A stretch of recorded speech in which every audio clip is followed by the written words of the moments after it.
Good afternoon, everybody. It is currently 2:58 p.m. Friday, June 4th, 2025. Happy 4th of July. I have a dream to share with you guys. The dream was about a number of things. It's actually, I think, two separate dreams, potentially. The first dream,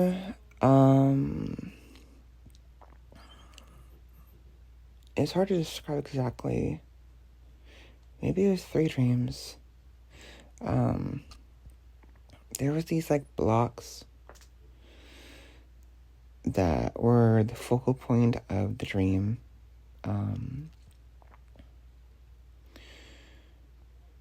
It was like a game of sorts, and it's funny because it had to do with my alarm on my phone.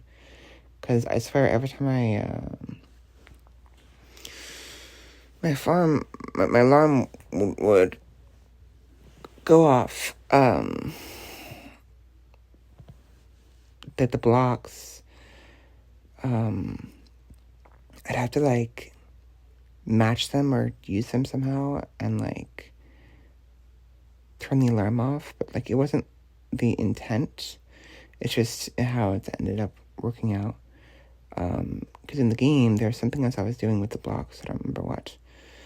I'm failing to remember exactly what I did, but it's not important. At some point in my dreaming, maybe a separate dream, I remember I was at my day job. I was finishing up work.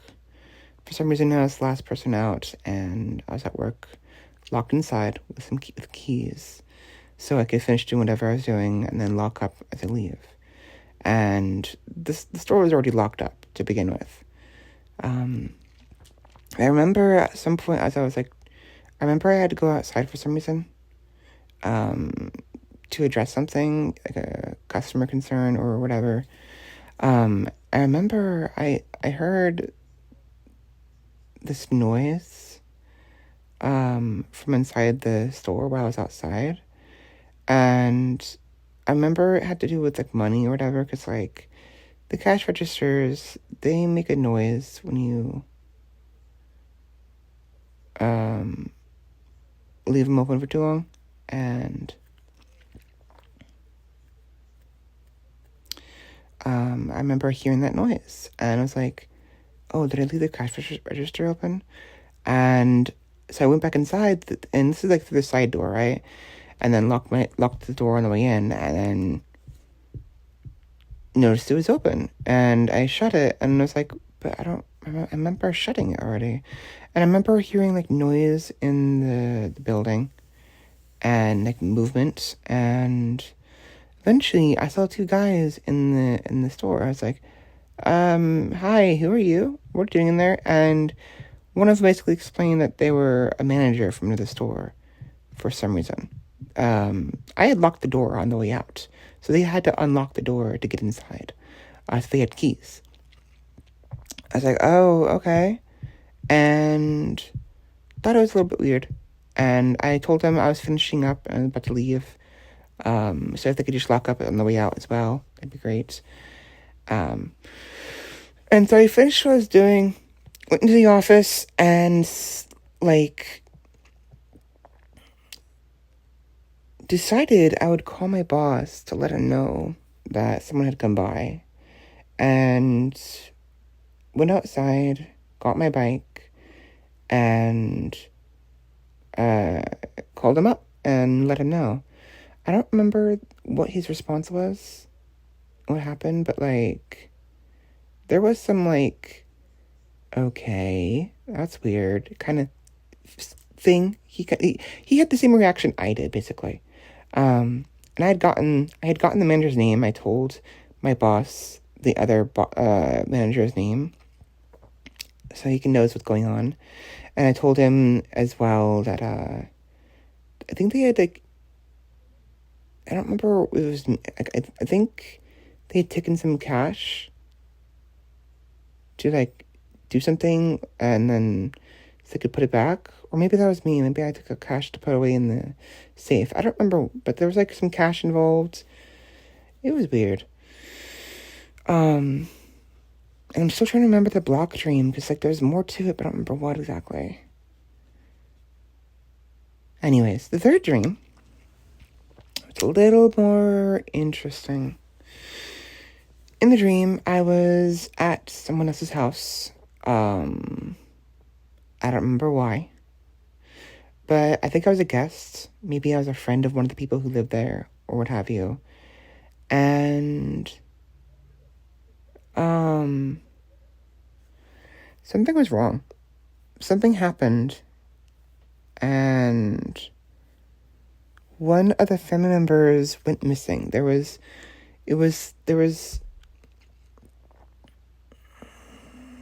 I think 4 family members, a mom and 3 younger children, maybe a father, but I don't remember if the father was there or not.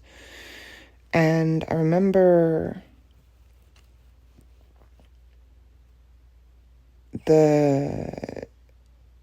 it was a son and 2 daughters. One of the daughters was the oldest. She was in college, I think, visiting from being on a break or whatever. Second one was the son, middle child, who was like in high school or early high school, late middle school. The third one was daughter, who was in like elementary school or early middle school, late elementary school.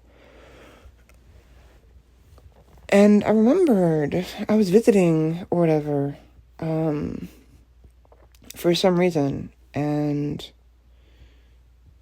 I'd realized one of the siblings was missing, and I didn't understand why. I remember I saw a weird blood splatter, a weird blood spray in one of the rooms, because there was this like, in one of the rooms there was this like weird like cupboard that you could access by stepping on a stool and then look inside. It was low enough to where I could look inside of it without really needing the step stool, but the step stool was meant for the youngest, because it was the youngest room, whatever. And there was some like blood splatter on the floor, like a spray, like very thin droplets in a spray pattern. And I thought it was odd, and I opened the cupboard and saw there was like blood in the left corner of the cupboard. It was designed weird, where it was hanging from the ceiling, and you can go underneath the cupboard a fair distance to like reach the other wall. I think maybe it was like in the attic or something, and the attic may have just been like a low ceiling, perhaps. But the attic was this part of the attic was designed for like living quarters, right? It was comfy. There was rug, and it was cozy. It looked nice. I thought it was odd, and for some reason I was going like detective mode or something. And I remember someone mentioning to me at some point the household did have a gun. I then deduced something, and then I remember when the youngest was like on the floor rolling around and like just whatever, just playing or like just doing nothing, really. She was just chilling. I said something along the lines of like,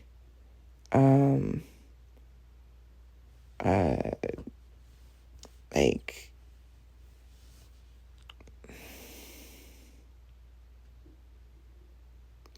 what happened with the gun was scary, wasn't it?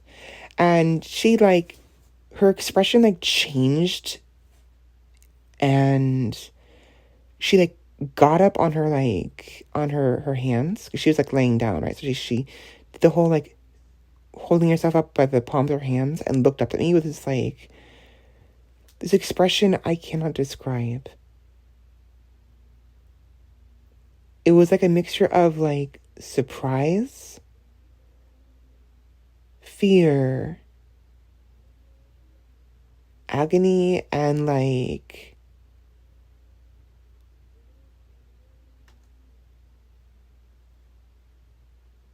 anger, almost like a "how dare you" kind of thing, or like, and she was like, "What? I don't know what you're talking about." I explained to her, it's okay. I understand it was an accident, right? And I caught her, right? And I was like, and your brother helped you, right? With the gun and the body, right? It's okay. It was an accident. And like, she started to break down. And somehow, I don't know how, I had deduced somehow at some point, the youngest had gotten her hands on the gun. It was like this like white, like silvery pistol, like a magnum almost, but not quite. And the oldest had found her with it, told her to give it to her, and the youngest refused. For some reason, the pistol was loaded. The youngest was just playing with it, right? She got her hands on it somehow. I don't remember how. I don't know how. And the oldest told her to give to her, and they had a bit of a scuffle. And that's like it was the usual, like the oldest grabbed it and was trying to pull it away from the youngest. The youngest wouldn't let go, and neither of them realized it was loaded. Eventually, a gunshot went off, and the oldest collapsed. It wasn't instantaneous. It was like a moment. Like they both like were shocked by the noise, and I realized in the dream I was looking at somebody's memory. Somehow I was able to. Actually, it was the family. The family was actually not entirely human. They could share memories by by physical contact if they want to. They have to make physical contact and then will themselves to let them see the memories. And they don't not only let people see their memories, they can see someone else's memories. And I remember seeing this memory, and the oldest daughter had been shot, had gripped her stomach, and then she fell over. And during this, the youngest was just shocked, right? And then from the noise, the brother came in because it was like, "What's going on? What's that noise?" And saw the oldest on the ground and the youngest with a gun, with this like expression of just absolute terror and shock. Like, the youngest could not move; she was frozen, and only just barely turned her head to look at the brother when he came in the room. And it must have been inside the attic or whatever, right? And I like the memory was basically of the youngest first, and then I also got the memory of the oldest and talked to both of them, and asked them where the body went. And I don't remember what their answer was, but I got some information from them. And at some point, I don't know why, I was in a boat, like an old like rowboat, a big rowboat, like with some sails on it, and like, do you know those boats that are described in Viking lore or even in Roman lore, that the low boats with the rowers or whatever? It was like that, but there was a sail on it, I think, and maybe not. I don't know. I remember speaking with the mother. She did not look human. She was human, usually, but she transformed into this sort of like pseudo siren form. With like she was pretty, but she had like these fins on the side of her head. She looked mostly a human face, but her hands were webbed. She was like a bluish color, bluish green, gray color. And I don't know, it was weird. For some reason, I was either I told her I wanted to give her share some memories with her, or either that, or there's something else going on, right? I think maybe she's the one that brought me there. Maybe she hired me to find her daughter because her daughter went missing, perhaps. I don't know. I don't remember exactly how it went, but I don't remember being a detective. I remember being a friend of one of. I must have been a friend of the oldest, perhaps an associate of sorts. I don't know if I was that much of a friend, but I was a friend to an extent. And I remember her holding her hand out, and I was obligated to share my memories with her. And I remember I showed her my memories, and I was able to like force certain memories to be on the very surface level, so she saw those first. She was gonna go through all my memories for some reason, like as a part of a requirement to do something. Maybe just to see whether or not I'm part of a group that might want to hunt them down, perhaps. I don't know. Yeah, it's probably what it was. Her family aren't entirely human, and so she's trying to gauge who I was. And by being in the middle of the ocean on this boat, if anything went wrong and I was not to be trusted, they could toss me overboard to the sharks, kind of thing, you know? I remember I was standing in the middle of the boat. She was in front of me, and behind me, on my right and on my left, were the two children, standing also a fair bit a ways, you know. They had to be at a certain station during this whole ritual kind of thing. Not for any particular purpose, just because it's procedure, you know.